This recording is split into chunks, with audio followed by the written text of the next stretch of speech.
Good morning, नमस्कार। दो चरों का रैखिक समीकरण, लीनियर इक्वेशंस इन टू वेरिएबल्स। ये अध्याय कक्षा 10वीं में है। गणित के क्लास 10th में ये अध्याय पढ़ाई जाती है, दो चरों का रैखिक समीकरण। इस वीडियो के अंतर्गत हमने प्रश्न लिया है, निम्नलिखित समीकरण निकायों का एक अद्वितीय हल के लिए k का मान ज्ञात कीजिए। इसमें पहला समीकरण है k x धन 2y बराबर 5 और दूसरा समीकरण है 3x धन y बराबर 1। ये दो समीकरण लिए गए हैं। इस वीडियो को प्रारंभ करना चाहता हूँ। इससे पहले कुछ बात मैं आपसे कह रहा हूँ, अब जहाँ से पढ़ रहे हैं कमेंट्स लिखिएगा। हमें आपके कमेंट्स पढ़कर खुशी होगी और हमारे चैनल को सब्सक्राइब करना भी ना भूलें। ये सहयोग आप अवश्य बनाए रखें। चलिए इस वीडियो को प्रारंभ करते हैं। तो यहाँ पर देखिए दो समीकरण हमको दिए गए हैं, तो थोड़ा समझ लेते हैं कि दो चर क्या हैं। दो चर, अध्याय को पहले समझना आवश्यक है। दो चर कौन कौन से हैं? तो इसमें x और y ये दोनों चर हैं। ये x और y दोनों चर राशि, दो चर राशियाँ हैं ये। और 5 और 2 ये क्या है? अचर राशियाँ हैं, स्थिरांक हैं ये। और k का मान हमको निकालना है, ज्ञात करना है। एक निश्चित मान है इसका। यहाँ भी x और y दो चर हैं, 1 और 3 ये अचर राशियाँ हैं, ये स्थिरांक हैं ये। रैखिक समीकरण, तो ये ऐसे दोनों k x धन 2y बराबर 5 ये मिलकर एक समीकरण का तैयार करते हैं, रैखिक समीकरण तैयार करते हैं। ग्राफ में बनाएंगे तो सरल रेखा तैयार हो जाएगा, वो समीकरण रैखिक समीकरण तैयार हो जाएगा। तो क्या निकालना है इसमें? समीकरण निकायों का अद्वितीय हल। अद्वितीय हल निकालने के लिए कहा जा रहा है। अद्वितीय माने एक ऐसा हल होगा जिसमें k का मान हमको प्राप्त हो जाएगा। तो कैसे निकालेंगे इसके लिए? देखिए क्या करेंगे।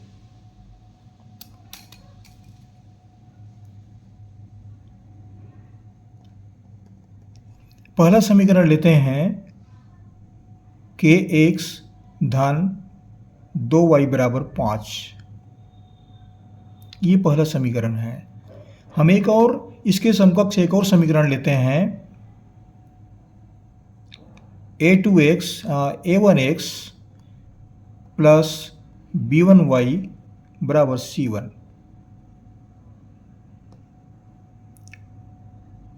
हमने एक समीकरण लिया है, मान लो। इन दोनों की तुलना करते हैं। तुलना करते हैं तो a1 बराबर यहाँ पर k लिखेंगे, b1 बराबर 2 और c1 का मान है 5। c1 बराबर 5 तुलना करेंगे तो ये मान हमको a1, b1 और c1 के मान प्राप्त होते हैं, क्रमशः k, 2 और 5। अब दूसरे समीकरण पर आते हैं। 3x धन y बराबर 1।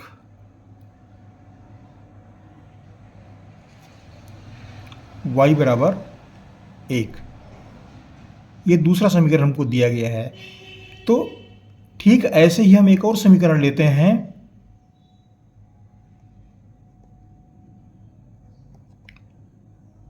a2x प्लस b2y बराबर c2। अब ये दो समीकरण हमको मिल गए, तो इन दोनों का हम फिर तुलना करेंगे। तुलना करेंगे तो a2 बराबर 3 हुआ, ये a2 का मान 3 हुआ, b2 का मान 1 होगा। अब b2 का मान 1 कैसे होगा? यहाँ पर तो 1 है नहीं, तो यहाँ पर हम एक छिपा हुआ है, इसको लिख सकते हैं। ये छिपा हुआ रूप में है, ये इस तरह से लिख दीजिए। तो b2 का मान 1 हो गया, 1, और c2 का मान भी 1 है।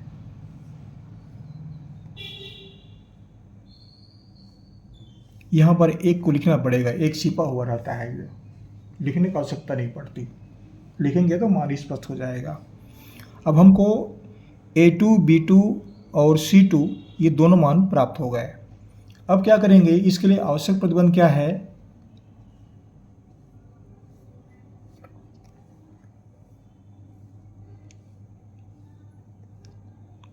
समीकरण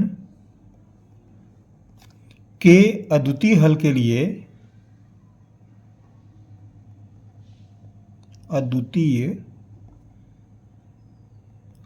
लिए आवश्यक प्रतिबंध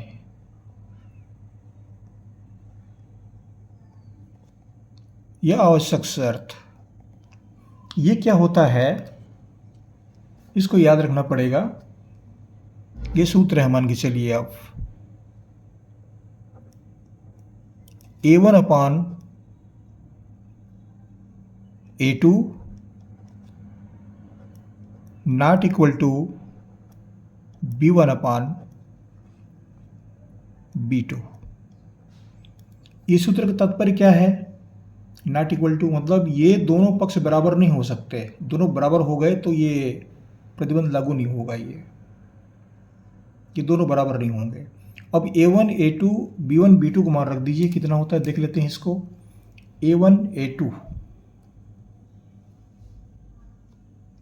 A1 बराबर K और A2 बराबर 3, तो ये मान कितना हुआ K बटा 3।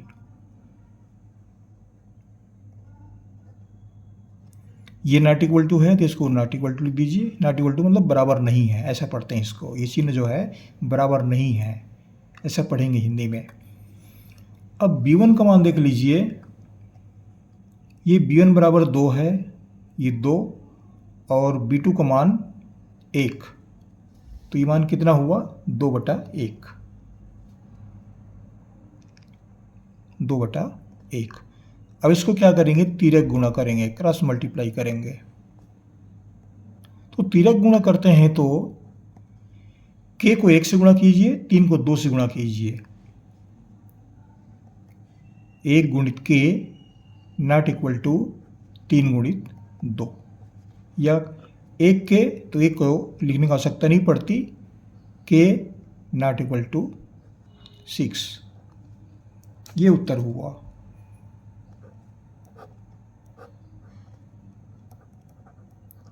तो इसका उत्तर हिंदी में क्या लिखेंगे, K का मान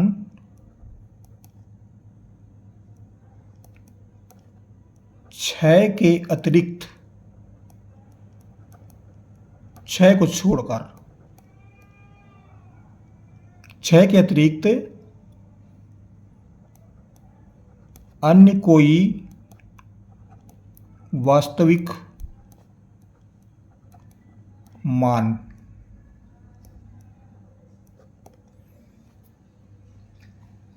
इसके अतिरिक्त कोई वास्तविक मान के लिए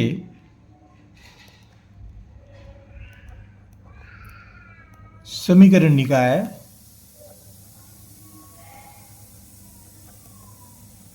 का अद्वितीय हल होगा। अद्वितीय हल होगा, ऐसा आप लिख सकते हैं। अब ये थोड़ा इतना सा लिख दिया हूँ, कहने का आशय क्या है संक्षिप्त में बता रहा हूँ मैं। अगर K का मान 6 है तो अद्वितीय हल नहीं होगा, ये कहने की तात्पर्य है। मतलब 6 को छोड़कर अन्य को भी मान रखने पर इस समीकरण निकाय का अद्वितीय हल प्राप्त हो जाएगा।